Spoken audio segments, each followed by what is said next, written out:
अध्याय नंबर 8 के मंत्र नंबर 17 में स्पष्ट किया है कि सहस्र युग पर्यंत अह यत ब्रह्मणे विदु, ब्रह्मणे और रात्रि में युग सहस्त्रांतम ताम ते और रात्रि विदजना, इसमें कहीं चतुर्युग नहीं है। सहस्र युग माने 1000 युग, इसमें चतुर्युग नहीं है, केवल सहस्र 1000 युग है।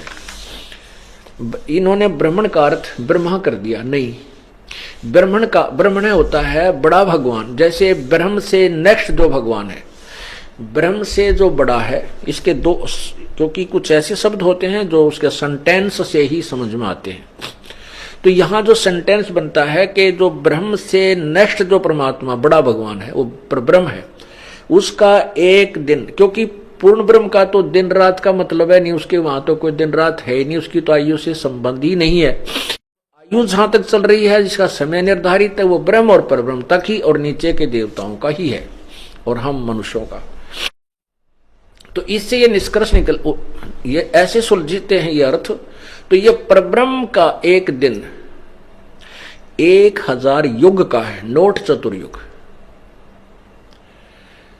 इन बातों से हम निष्कर्ष निकालेंगे, क्योंकि गीता एक बहुत ही पवित्र सदग्रंथ है और इसमें बहुत ही गूढ़ ज्ञान है, और इस गूढ़ ज्ञान को समझने के लिए तत्वदर्शी संत की ही आवश्यकता पड़ती है, और बाकी इसका अनुवाद नहीं कर सकते। ठीक है, शब्दों का अनर्थ करके चाहे वो किसी तरह गढ़ दिया इन्होंने, और अभी तक जनसाधारण को मूर्ख भी खूब बना लिया, क्योंकि जनसाधारण को स्वयं ज्ञान नहीं था।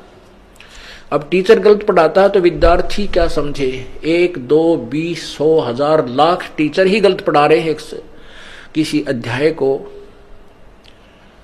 तो विद्यार्थी सेट हो जाते हैं, चाहे वो भले ही गलत है।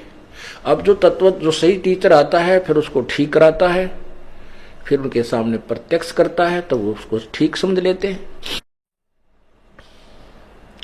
तो इसमें इस परब्रह्म का एक दिन 1000 युग का है, और इतनी ही रात्रि होती है।